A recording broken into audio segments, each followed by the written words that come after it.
आपली संस्कृती, आपले संस्कार सदा राहू दे आपल्या सोबत। भारताच्या महान ग्रंथांचे आणि काव्यांचे संपूर्ण संकलन सबस्क्राइब करा तिलक।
हे बघा,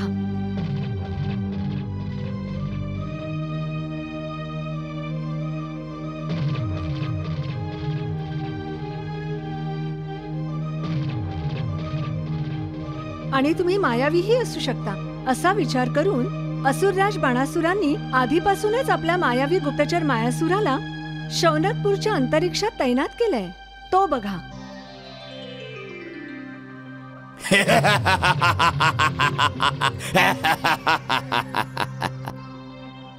आणि आता स्वतः असुरराज बाणासुर कोणत्याही क्षणी या दालनात येतच असतील। राजकुमार अनिरुद्ध, जेव्हा असुरराज बाणासुर स्वतःच्या कक्षात येतील तेव्हा तुम्ही अदृश्य असूनही दृश्य अवस्थेतच असाल। राजकुमार अनिरुद्ध, तुम्ही त्यांना तुमच्या मायेनेही भ्रमित करू शकणार नाही, कारण असुरराज मायासूर स्वतः महामायावी आहेत। तुम्ही कुठेही लपा, कसलेही रूप धारण करा, तरीही असुरराज बाणासुरांच्या डोळ्यात धूळ फेकू शकणार नाही।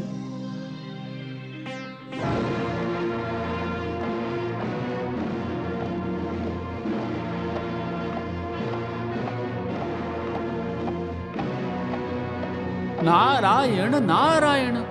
बलराम दादा, स्थिती गंभीर आहे। स्थिती तर गंभीर आहे देवर्षी, पण हा कन्हैया ऐकेल तर ना? बलराम दादा, अनिरुद्ध स्वतःचं आणि उषाचं रक्षण करण्यासाठी तुमच्याप्रमाणेच पूर्णपणे समर्थ आहे।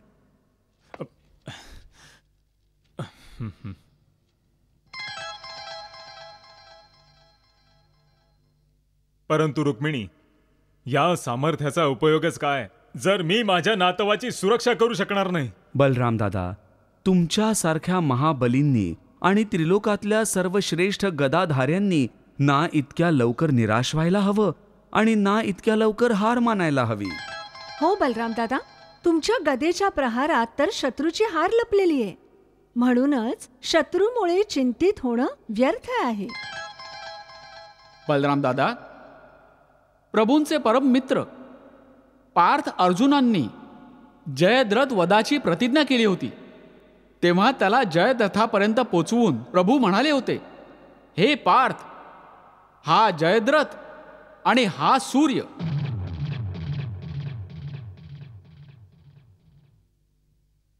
त्याच प्रकारे योग्य वेळ येताच प्रभू म्हणतील, बलराम दादा, तो बघा मायावी मायासूर आणि ही बघा तुमची गदा. नारायण नारायण.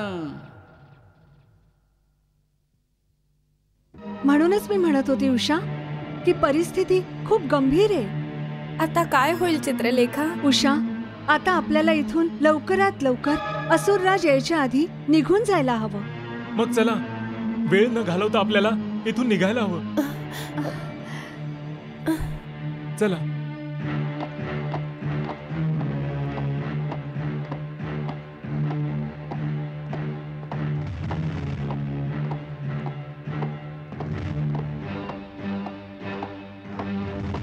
आता काय करायचं?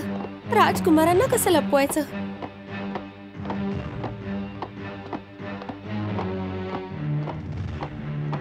कन्हैया, तू तर म्हणत होतात की चित्रलेखा महामायावी आहे, परंतु हे सगळं बघून वाटतंय की ती सामान्य मायावी पण नाहीये. ही चित्रलेखा काही करत का नाहीये कन्हैया? चित्रलेखा, काहीतरी कर. पिताश्री इथे कधीही पोहोचू शकतात.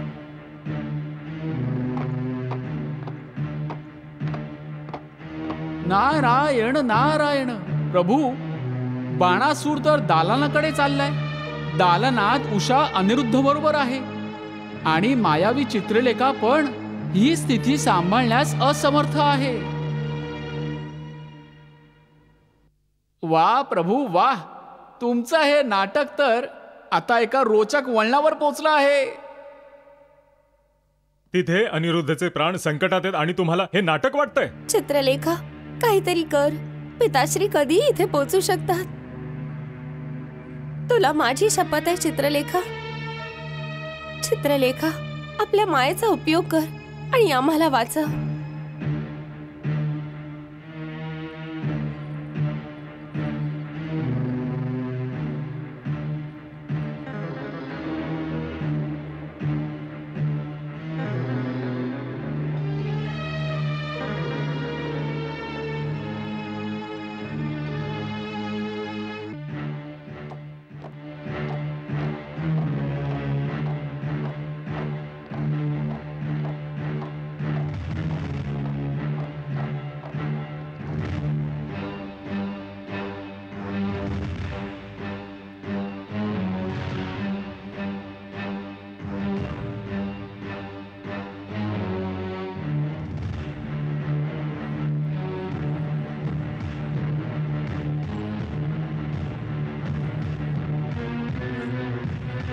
उषा, उषा! पिताश्री, तुम्ही?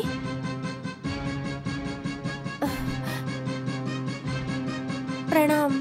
कल्याण असतो.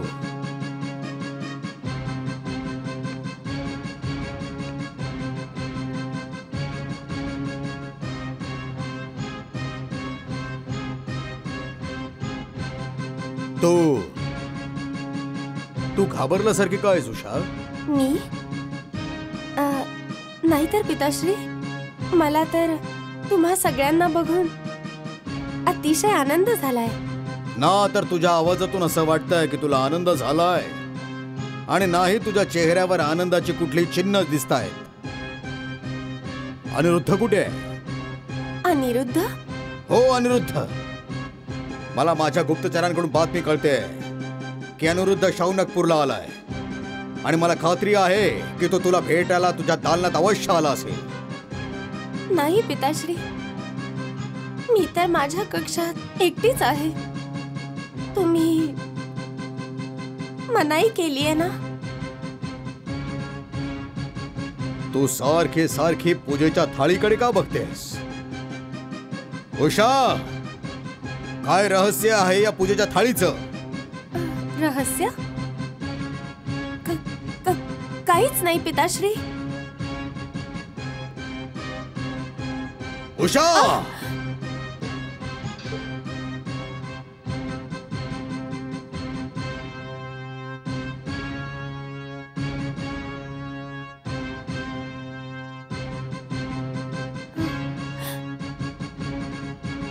कुभांड, जी उषा मला बघता क्षणी अति खुश व्हायची, कधी रडायची, कधी नाराज व्हायची, पण कधी घाबरायची नाही, ती आज मला बघून घाबरली. मला बघूनच जेव्हा शत्रू भयग्रस्त होऊन जातात तेव्हा मला एक वेगळाच आनंद मिळतो कुभांड. पण आज मी खूप व्यथित झालोय कुभांड. व्यथित महाराज? हो कुभांड, व्यथित. यामुळे की माझी मुलगी मला बघून भयभीत झालेली आहे. आपल्या पित्याला बघून ती घाबरलीये कुभांड. कुभांड, मला असं वाटतंय जसं की मी हा अपराजित बाणासूर आज पराभूत झालोय कुभांड. पराजित झालोय कुभांड. आपल्या पित्याला बघून जर त्याची मुलगी भयभीत होत असेल तर ही पित्यासाठी चांगली गोष्ट नाहीये कुभांड. पिताश्री. बलराम दादा, उषा आपल्या भावनांच्या आहारी जातीये. जर भाऊक होऊन उषाने अनिरुद्ध आणि चित्रलेखाचं रहस्य बाणासुराला सांगितलं तर अनर्थ होईल. म्हणून बलराम दादा, उषाला चित्रलेखा आणि अनिरुद्धचं रहस्य उघड करायची संधी देऊ नका.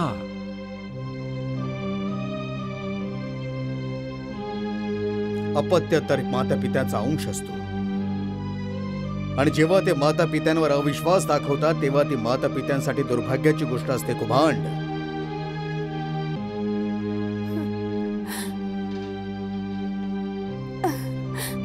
नाही पिताश्री, नाही, असं म्हणू नका. मला तुमच्याबद्दल खूप आदर आहे. मला अभिमान आहे की मी तुमची मुलगी आहे. मी तुमचा अनादर कसा करू शकते? मी तुमच्यावर अविश्वास कसा दाखवू शकते पिताश्री? बलराम दादा, या नाजूक स्थितीत उषा बाणासुराला सगळं काही सांगून टाकेल. त्यामुळे बलराम दादा, तुम्ही तुमच्या गदेचा प्रहार बाणासुराचा गुप्तचर मायासुरावर करा, ज्यामुळे बाणासुराचं लक्ष त्याच्याकडे आकर्षित होईल आणि उषा तिच्या भावनांच्या चक्रव्यूहातून बाहेर पडेल. तू बरोबर बोलतोयस कन्हैया. उषा, मी तुझ्या मनातल्या भावना समजू शकलो नाही.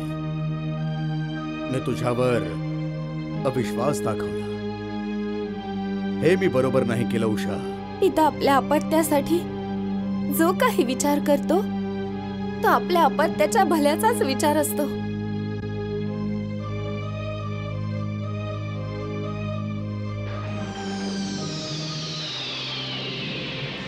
पिताश्री, चूक तर माझ्याकडून घडलीये.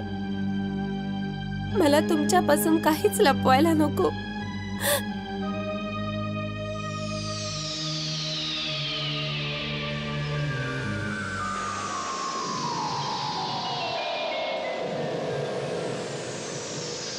पिताश्री, खरं तर हे आहे असुरेश्वर.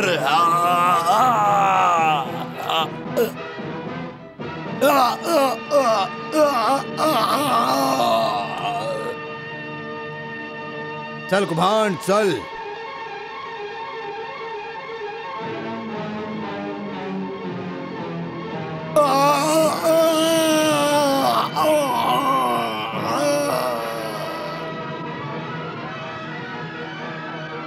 कन्हैया. वाह बलराम दादा, वाह. नारायण नारायण.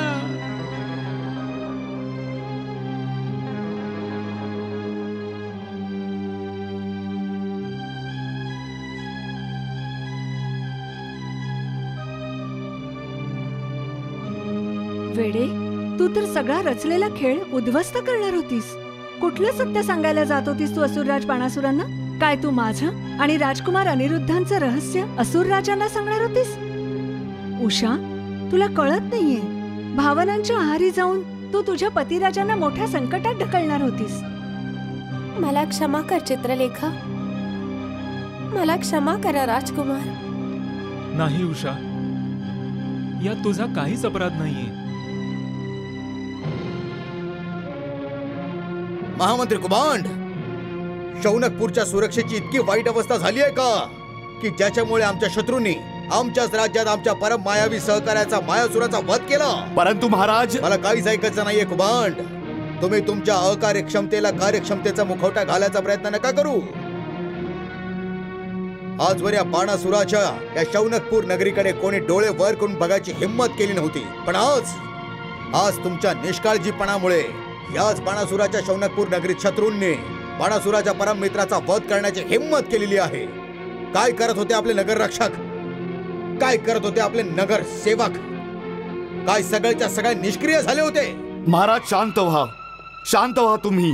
माझ्या कक्षात आज अशांतीचा ज्वालामुखी फुटलाय आणि तुम्ही मला शांत व्हायचा उपदेश देताय. तुमचं मन मायासुरामुळे नाही तर राजकुमारी उषामुळे अशांत झालंय. भांड, तुम्हाला वाटतंय की द्वारकेचा राजकुमार अनिरुद्धने मायासुराचा वध करून तुम्हाला आव्हान दिलंय, तुमच्या अहंकाराला धक्का लावलाय, म्हणून तुमचं मन अशांत झालंय. कुभांड, क्षमा करा सुरेश्वर. तुम्हाला तर स्वतःलाच माहितीये की शौनकपूरची सुरक्षा व्यवस्था किती प्रभावी आहे, किती सक्षम आहे.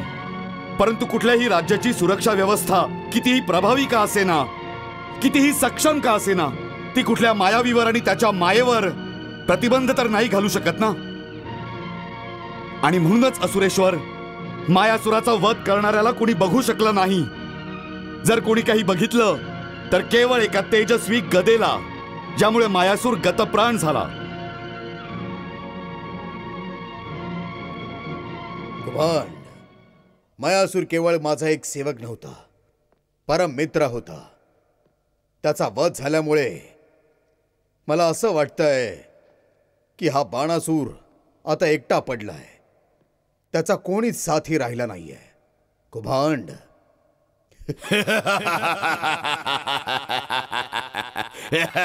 कोण आहे? तुमचा परम मित्र मायासूर.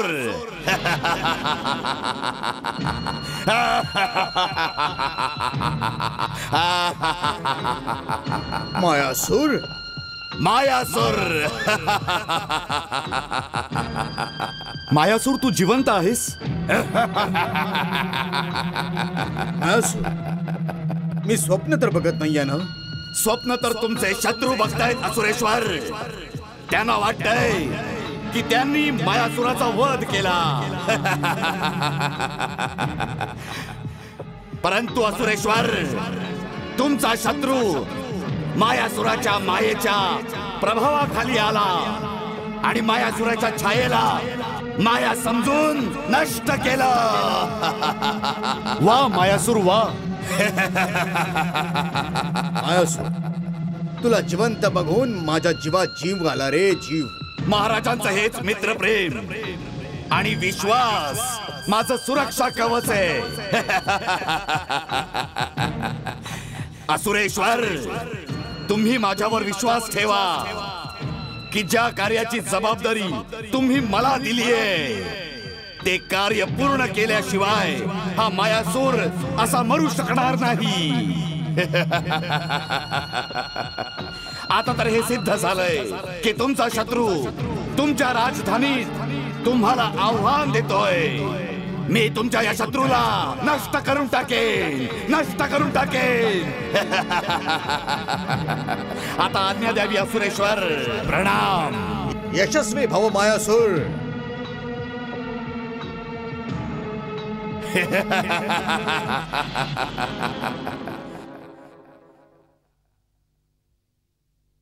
महामंत्री कुभांड. आज्ञा असुरराज. आता जरा मला असं वाटू लागलंय की ज्या महायुद्धाची मी प्रतीक्षा करतोय ना, ते महायुद्ध आता लवकरच घडून येणार आहे. महायुद्ध.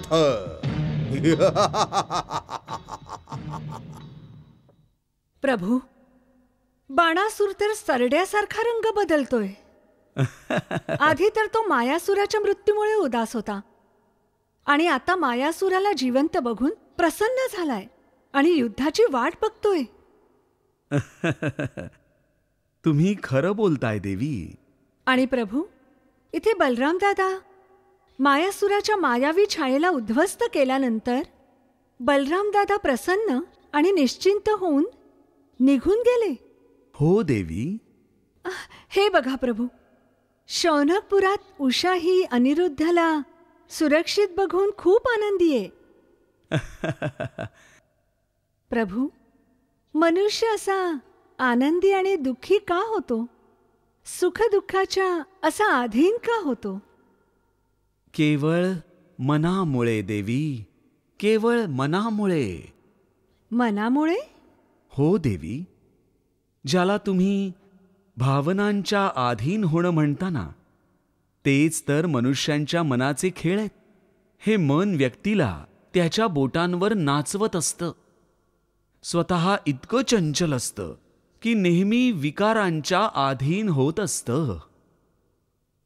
देवी, या मनाच्या विकारांमुळेच मनुष्याला सुखदुःखाची प्राप्ती होते आणि कधीकधी ते अहंकाराचं विक्राळ रूप धारण करतं, तर कधी क्षमाशीलही बनतं. वाह प्रभू वाह. देवी, हे मन इतकं कुटील असतं की मनुष्याला मनुष्याशी भेदभाव करायला शिकवतं ते.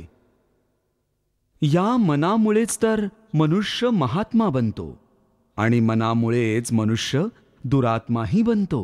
मनुष्याचं मन इतकं शक्तिमान आहे प्रभू. हो देवी. याची विनाशकारी शक्ती ब्रह्मास्त्राहूनही अधिक विनाशकारी असते. प्रभू, मनाचं हे वर्णन अतिभयंकर आहे. देवी, पण मनाच्या विनाशकारी शक्तीवर अंकुश पण लावला जाऊ शकतो ना? तो कसा काय प्रभू? तपस्या करून. तपस्या करून? ज्ञानी आणि तपस्वी ओळखून असतात की मनुष्याचा खरा मित्र त्याचं मनच असतं आणि त्याचा भयंकर शत्रूही मनच असतं. म्हणूनच ज्ञानी तपस्वी मनावर ताबा मिळवण्यासाठी तपस्या करतात. आपल्या चंचल मनावर ते तपस्येने ताबा मिळवतात. पण मनावर ताबा मिळवल्यानंतर त्यात काय परिवर्तन होतं प्रभू? देवी, जेव्हा मन मनुष्याच्या अधीन होतं तेव्हा ते गंगाजळासारखं निर्मळ आणि पवित्र होतं. असं स्वच्छ आणि निर्मळ मन या परमात्म्याचं दर्पण असतं. म्हणजे त्या मनुष्याच्या अंतरात्म्यात मी, हो स्वतः मी वास करतो. वाह प्रभू वाह. किती महत्वाची गोष्ट तुम्ही किती सहजपणे सांगितली. पण अशी महत्वाची गोष्ट मनाच्या अधीन होणाऱ्या बाणासुराला समजणार नाही. हो प्रभू, म्हणूनच तो स्वतःच परमात्म्यालाच आव्हान करण्याचं दुस्साहस करतो आहे. देवी, बाणासुराला हे माहीत नाहीये की जो स्वतःचं मन जिंकतो ना, तोच परमात्म्यालाही जिंकून घेतो. वाह प्रभू. जर तुम्हाला असं पवित्र, निर्मळ आणि निष्पाप मन बघायचं असेल तर उषा आणि अनिरुद्धचं प्रेमाने भरलेलं मन बघा.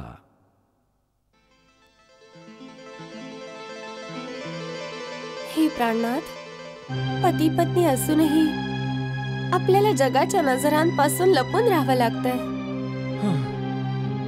ते तर आहे, पण जोवर आपण जगाच्या नजरेत पती पत्नी बनत नाही तोवर आपण असे लपून छपून भेटण्याशिवाय अजून करू तरी काय शकतो? परंतु आपण या कक्षात लपणं असंभव झालंय. आता तुम्ही इथे थांबणं म्हणजे संकटांना निमंत्रण देणं. कदाचित तू जरा आडून आडून बोलतेस उषा. तुला हेच म्हणायचंय ना की मी आता इथून निघून जायला हवं? पण मी इथून कसा जाऊ शकतो उषा? मी एक क्षत्रिय योद्धा आहे आणि क्षत्रिय योद्धे ना कधी युद्धात पाठ दाखवतात, नाही युद्धात माघार घेतात. प्राणनाथ, इथे तर कुठलं युद्ध होत नाहीये. परंतु माझ्यासाठी तर युद्धच आहे ना, प्रेमयुद्ध. परंतु आता मला भीती वाटायला लागली येणाऱ्या संकटांची. म्हणजे तुला माझ्या शौर्यावर आणि सामर्थ्यावर विश्वास नाही?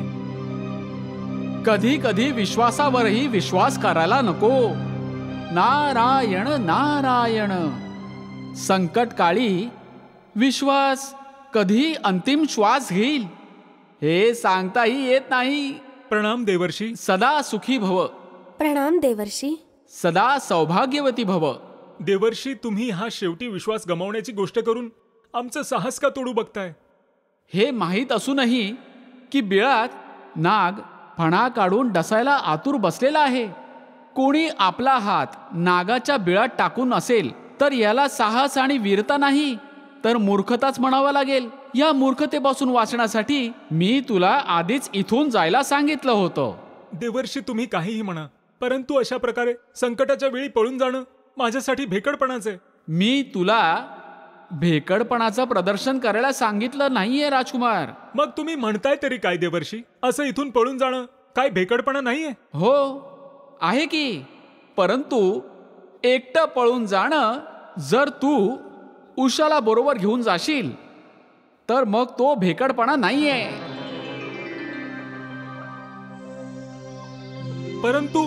परंतु काय? जसं तुझं अपहरण झालंय तसं तू उषाचं अपहरण कर. हिशोब चुकता नाही देवर्षी. मी तर सगळ्यांच्या समोर विधीपूर्वक उषाशी विवाह करून तिला माझ्या बरोबर घेऊन जाणार आहे. नारायण नारायण. तर मग तुम्ही इथेच पकडले जाल आणि कधी द्वारकेला परत जाऊ शकणार नाही. म्हणून योग्य संधी मिळताच उषाचं अपहरण करून तुम्ही इथून निघून जा. देवर्षी, मला माहितीये की तुम्हाला माझ्या जीवाची काळजी आहे आणि तुम्ही हे सगळं माझ्या सुरक्षेसाठी करताय. परंतु मला माझ्या जीवाची चिंता नाहीये. मी भेकड नाहीये आणि नाही कोणाचं अपहरण करून भेकडपणाचा कलंक माझ्या माथ्यावर लावू इच्छितोय. नारायण नारायण. कोणाचंही अपहरण करणं भेकडपणा नाहीये राजकुमार. असं म्हणून तर तुम्ही नकळतपणे तुमचे पूर्वज आणि ज्येष्ठांचा अपमान करताय.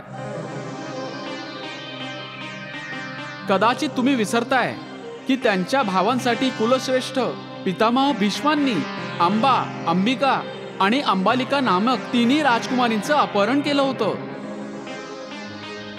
आणि श्रीकृष्णांनीही देवी रुक्मिणींचं अपहरणच केलं होतं.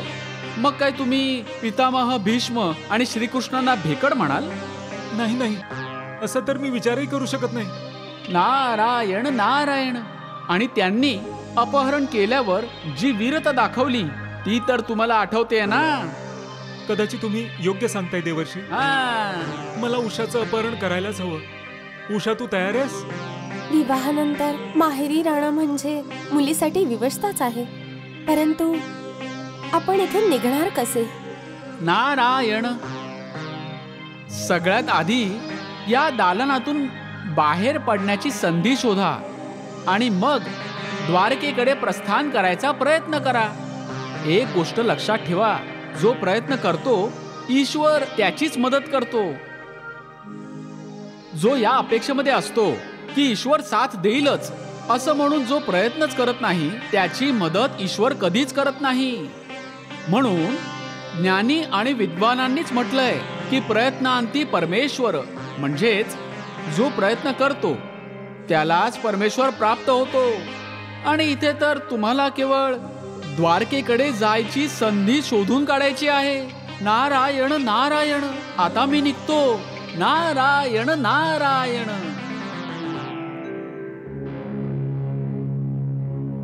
चित्रलेखा, तुझे पिता श्री कुभांड आमचे सगळ्यात जवळचे, सगळ्यात प्रमुख आणि सगळ्यात विश्वसनीय आहेत.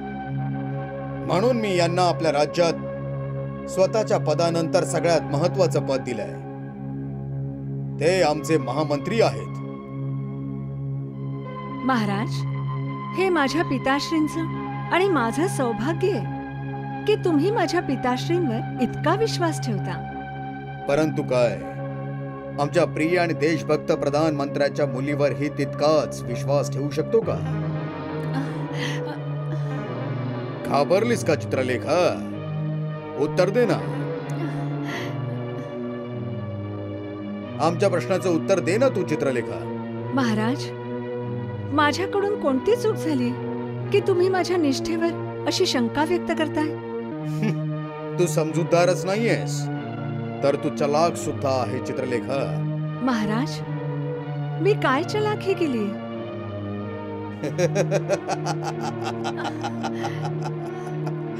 चित्रलेखा, तू घाबरतेस. आम्ही तर तुला यासाठी चलाख म्हणालो कारण तुला शब्दाच्या मागे लपलेला अर्थ कळतो ना.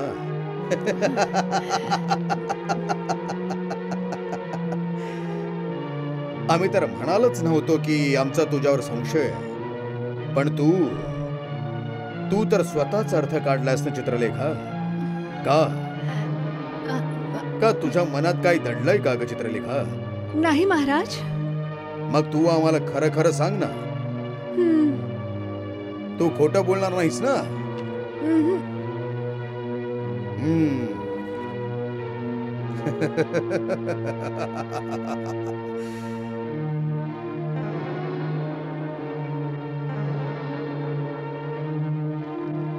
महाराज, तुम्ही गप्प का आहात? विचारा, तुम्हाला काय विचारायचंय? खूप विचित्र गोष्ट आहे. तू आपल्या शत्रूच्या पुत्राच्या पुत्राला ओळखत नाहीस का? आणि तरीही तू त्यांचं चित्र बनवलंस. महाराज, तुम्ही राजकुमार अनिरुद्ध बद्दल बोलताय?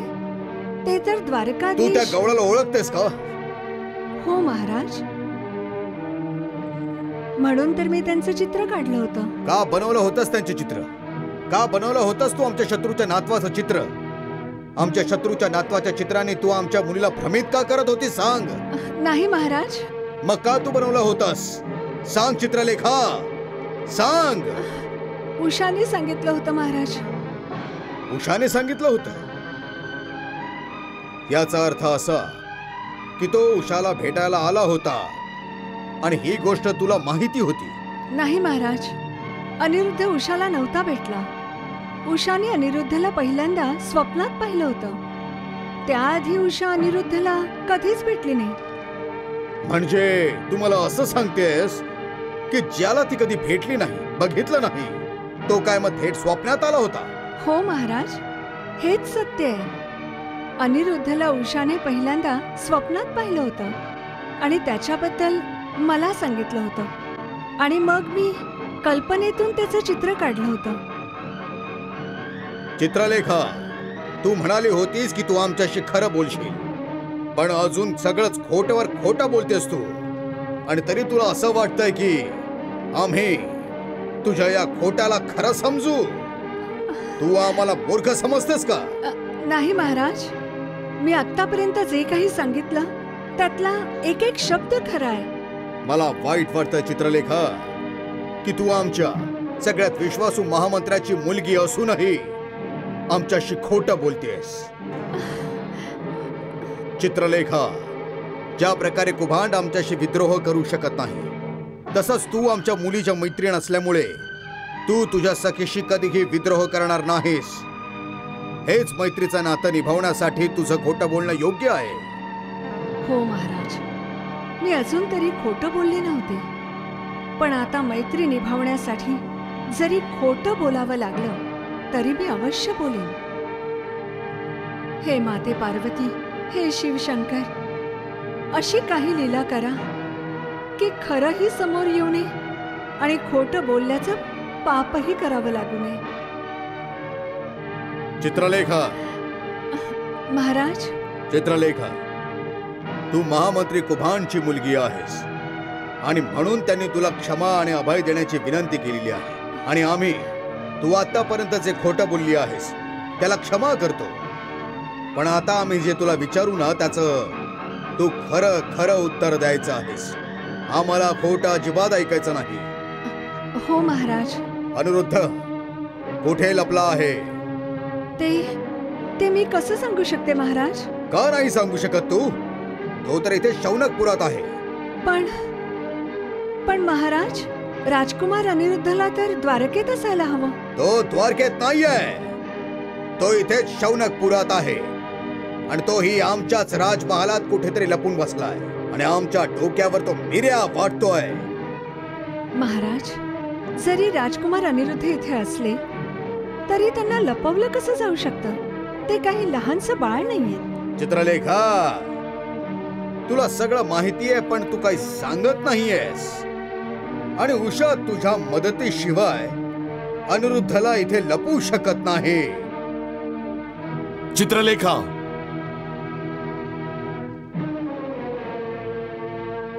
सत्य लपवूनही ते लपत नाही.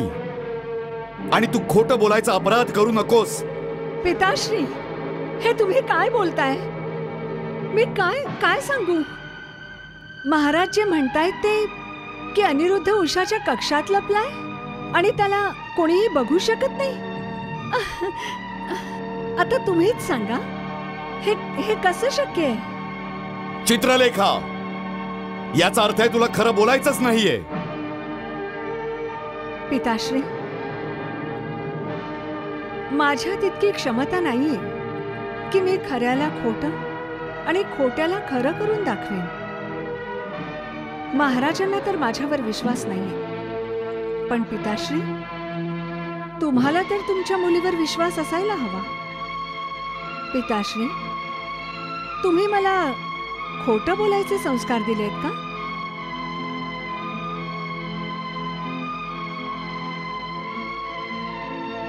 पिताश्री, तुम्हीही ऐकून घ्या आणि महाराज तुम्हीही ऐकून घ्या. भगवान शंकरांच्या कृपेने अजून तरी मला तुमच्यासमोर खोटं बोलायची आवश्यकता वाटली नाही. म्हणून मी भगवान शिव आणि माता पार्वतीची आभारी आहे. महाराज, आता माझी एक विनंतीही ऐकून घ्या. तुम्ही उषाला बंदोबस्तात ठेवलंय. ते तुमच्या मते योग्य असलं तरी असू दे, पण हा कोणता न्याय आहे महाराज की तुम्ही उषाला भगवान शिवांच्या मंदिरात जायचीही अनुमती देत नाही? भगवान शिवाच्या दर्शनापासून दूर ठेवण्याचं पाप मी कसं काय करू शकतो? माझ्याकडून अनुमती आहे. तर मग महाराज, मला पण जायची अनुमती द्यावी. तुला पण जायची अनुमती आहे चित्रलेखा. तू जाऊ शकतेस. प्रणाम महाराज. प्रणाम पिताश्री. कुभांड, तुझी मुलगी तुझ्यासारखीच हट्टीपणे तिच्या कर्तव्याचं पालन करते. मैत्रीच्या कर्तव्याचं पालन ती उषाशी मदत करते. कुभांड, म्हणजे की अनिरुद्ध इथेच कुठेतरी लपलेला आहे आणि हे चित्रलेखाला माहिती आहे. म्हणजे माझी मुलगी सगळं खोटं बोलत होती? नाही कुभांड, ती खोटं नाही बोलली, पण सत्य नक्कीच लपवलंय तिने. चित्रलेखा खूप चलाक आहे कुभांड, तुझ्याहून जास्त चलाक. पण ही चतुराई माझ्या समोर टिकणार नाही कुभांड. मी या राजद्रोहासाठी तिला मृत्यूदंडाची शिक्षाही देऊ शकतो कुभांड. मृत्यूदंड.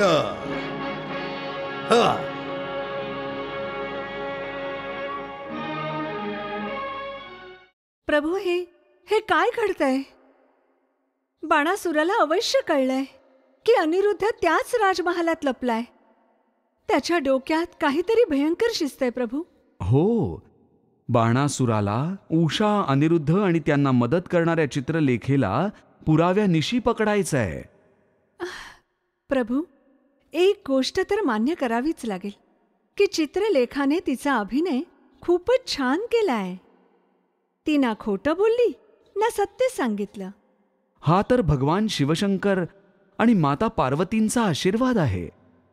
हो प्रभू, चित्रलेखाला जेव्हा हे कळलं की तिला विवश होऊन खोटं बोलावं लागेल, तेव्हा तिने भगवान शिवशंकर आणि माता पार्वतीला प्रार्थना केली. परंतु भगवान, जर अशा परिस्थितीत चित्रलेखाला जर खोटं बोलावं लागलं असतं तर? देवी, तुम्हाला माहितीये ना की कोणाचेही प्राण वाचवणं हा धर्म आहे. आणि या धर्माचं पालन करताना जर खोटं बोलावं लागलं तर असं खोटं त्या हजारो सत्यांपेक्षा योग्य आहे, ज्यांनी कोणाचा जीव जाईल किंवा कोणाला यातना देईल. कधी काय धर्म असतो आणि काय अधर्म ठरतो हे त्यावेळच्या परिस्थितीवरच अवलंबून असतं. कुठल्याही व्यक्तीचा धर्म त्या परिस्थितीप्रमाणेच ठरतो. एका परिस्थितीत एक कृत्य धर्म ठरू शकतं, तर वेगळ्या परिस्थितीत तेच कार्य अधर्म ठरू शकतं. म्हणूनच मी म्हणतो की धर्म हा व्यक्तिगत असतो. भगवान, हेही तर असू शकतं ना की धर्माच्या द्विधेत सापडलेल्या मनुष्याला हे कळणारच नाही की त्यांनी जावं कुठे, इकडे का तिकडे. तेव्हा त्यांनी काय करावं? तेच जे आता चित्रलेखाने केलं. म्हणजे त्यांनी ईश्वराकडे मदतीची याचना करावी. चित्रलेखेनेही भगवान शिव आणि माता पार्वतींकडे प्रार्थना केली आणि त्यांनी चित्रलेखाला मदत केली. धर्माचं पालन करणाऱ्या मनुष्याची सहाय्यता ईश्वर अवश्य करतो. भगवान, जर बाणासुराला कळलं की चित्रलेखा खरं बोलत नाहीये तर तो तिला या अपराधासाठी मृत्यूदंड देईल. मग मृत्यूच्या भयाने चित्रलेखा खरं बोलेल? देवी, चित्रलेखा भले आपले प्राण त्यागेल, परंतु स्वतःचा धर्म त्यागणार नाही.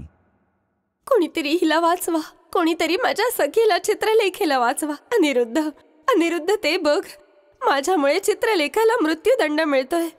अनिरुद्ध, माझ्यामुळे चित्रलेखाला तिचा प्राण त्यागावा लागतोय. तिला वाचवा अनिरुद्ध, तिला वाचवा.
मी असा हातावर हात ठेवून बसू शकत नाही.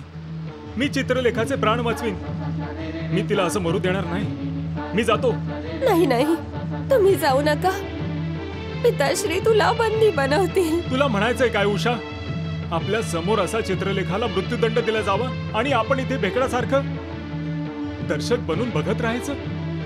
नाही, हे नाही होऊ शकणार.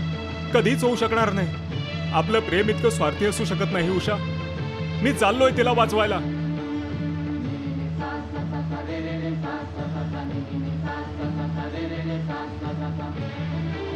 चित्रलेखा, अजूनही वेळ गेली नाहीये. सांग अनिरुद्ध कुठे आहे? खरं बोल बाळ, सगळं काही सांगून टाक. तुझे सगळे अपराध क्षमा केले जातील बाळा. पिताश्री, मला क्षमा करा, पण मी नाही सांगू शकणार. कधीच सांगू शकणार नाही. हा तुझा अंतिम निर्णय आहे ना?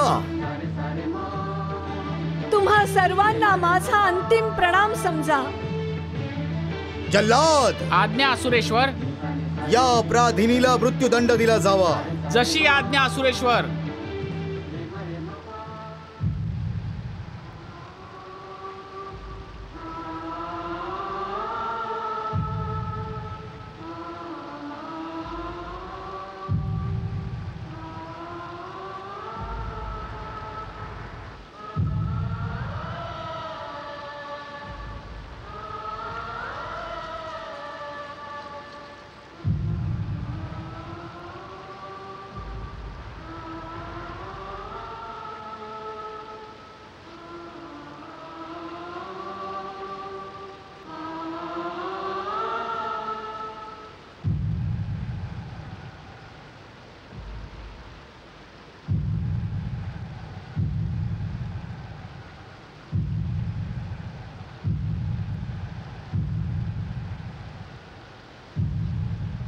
थांबा.